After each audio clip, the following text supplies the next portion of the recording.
moving on to our second question. Um, this is around capital expenditures involved with vertical farming, particularly in an urban setting, and particularly the question, or excuse me, the cost of land acquisition of a site location. So oftentimes you'll see that firms that are starting out will have this sort of tension of wanting to grow in an urban area and being able to have access to the consumers at that point, but also having to deal with the prices involved with doing such a thing. And oftentimes, this has led to companies developing new and exciting business models. In particular, I'm thinking of freight farms, which began or did the whole shipping container conversion and having like sort of like the modular conversion or modular farm thing going. Um, how do you think about the trade-off between acquiring expensive urban real estate and the rewards that might have versus developing a more like nimble outside of the box operation? Okay, well, if we backtrack out, so traditional agriculture usually grows on large tracts of land, either horticultural or cash crops or non-cash crops. So like wheat, barley, those require large acreages, and your profit margin is exceedingly tight. You're sitting at, let's say, on average 2 to 3% profit margin on these things. This year being a bit of an exception, but we'll ignore this year. If you look at it from a horticultural, a little bit higher profit margins. I won't say a lot more, 5%. Rare they'll ever get up to 10% profit margins. And so land typically has to remain quite low. The problem is land prices have been creeping up steadily for the last few years.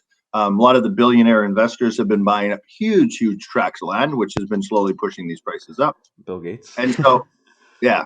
And so then you end up having to tie in, how do we do these productions? And so then the challenge with urban agriculture is it becomes a trade-off of what can you afford and how close can you get to the city. And so the horticultural people who are land-based people would be as close as they could without having to pay crazy amounts of money. Like, so a standard, let's just do a theoretical number, but it's fairly close to true.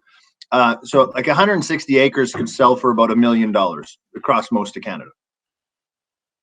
If you're going to buy, let's say a 10-acre lot now, 10-acre lot in urban centers, not even downtown, just urban type centers, you're paying for 10 acres, you're paying well over $1 million a lot for those kind of things. Typically they stick houses on it if it's zone agricultural or light industrial, which is what usually ends up happening. Then the price obviously gets pushed down. And then if you're going into urban centers, those ones go into 10, 20, 30, maybe even 100 million, depending on what your location is out of these things. The problem is your productivity remains roughly the same if you're doing land straight up on this. So if your profit margin is 3%, you're never going to pay it off. Even the $1 million for 160 acres, you can't pay off. Like you're going to be in debt forever. So then they're like, okay, so how am I going to shift that profit margin? And so having higher densities of plants or having a longer growing season. So you put a greenhouse over top of it. Now you've extended it from just one growing season or possibly two, depending on how the local weather is on that. And now you can do 3, 4, possibly as high as depending on your crop. So if it's leafy greens, you could get up to 12 crops under it. Inside of a greenhouse or tomatoes, you do 2, let's say. And so now you've increased your profit margin significantly by doing this. If you're going into urban centers, now the problem is the price of land that I said was 10-fold higher. So you need to somehow get your profit margin even higher still. And so you need to have either higher rotation or higher density. And so that's where the vertical farming becomes beneficial, because you can have multiple tiers out of it and you can pack the plants in a lot higher. So you've gone from multiple cropping cycles, greenhouse, to multiple tiers, vertical farming. And if you can do both simultaneously, now you've increased it. Problem is you're limited by what crops you can grow and the distance that can be transported. And so it becomes this trade-off of the economics between what you can afford versus what you think your profit's going to be and how quickly you can turn over. So if you're going to try to grow, let's say, palm trees, not that I recommend palm trees by any stretch, they take a long time to grow, 10 years minimum before they get up to any size. So, and having zero profit for 10 years in a high density location makes 0 sense. Or you could choose apples also if you want to make it so it's something a little bit more, but you're not going to get a crop for the first 3 to 4 years. So you're trying to scale it up to a higher thing. If you're going to be growing leafy greens, if I planned it right now, theoretically, depending on the crop that I'm growing and how much I want to push it, 28 days later, I can get product out the door. If you're going to do tomato, 55 days. So you can see the profit on these things as you push themselves along. So we're looking for that profit balance. And then if I'm going to transport wheat, theoretically, I can transport anywhere within the world really quickly. So if I need to move wheat from ignoring the war, but Ukraine would ship from Ukraine through all of Africa, possibly elsewhere, but that was their primary location. Here in Canada, we ship a lot to Asia. And so that, but if I'm going to be shipping leafy greens, they only have a short shelf life, 14 days, let's say, give or take, before you want them sold. So shipping them from California, you're losing almost a week just by doing that shipping. So you got a 7-day window that you can sell them here on the shelf. And so having it locally produced means that I get a window longer to sell. So I can take a little bit more of a hit on price or yield or cost, whichever one I want to take it on, or a mixture of all three. And then I gain because I know that I could probably sell all of my product. I'm going to have very limited amount of losses, as opposed to California, which quite often, I won't say 50%, but they'll creep into that 20, they're just transporting the stuff. So that becomes the balancing game. So how do I play with those factors and figure out where I can stick things? So if I'm sticking in downtown city, I need a high throughput crop that has a high profit margin that I can pack in very high density, and then I can afford these things. And I think that kind of brings me to a kind of follow-up question I wanted to have under this bucket, which is the question of processing. You mentioned like something like wheat, which we can't grow right in CEA yet, which does require a lot of processing, versus something like a leafy green, which does require processing, but not to as much as a degree. How would you say, or kind of where does the processing question fit into that balance of like, do I want to do processing in-house? Do I want to ship it out somewhere? How does that fit in there?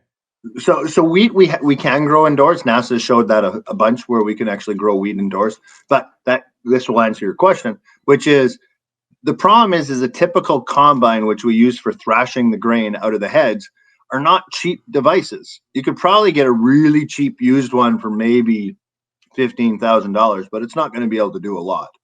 Most of the new ones are creeping into $500,000 to $1 million. So, and they're running a lot of grain through that to even make that economical. So if you're going to be running, let's say, a container base, so 40 feet by 10 feet, and do it as a single tier, that you're getting, we measure them in bushels in at least my part of the world, or you can measure them in tons, but you're not going to get more than a couple bushels per one of those containers. And we sell those for $5. So a growth cycle of wheat in a container, $5 per cycle. Let's say you get lucky and you can figure out how to do it 4 times. That means you're making maybe $100 to $200 off the wheat. So not going to be cost effective. That's literally, sorry, let's backtrack on that. That wasn't $100 of profit. That's $100 that you're selling it for. Yeah. You might be able to get a higher premium, but you're not into the hundreds of thousands. You're in the best 10,000, even if you could get the top end premium for that.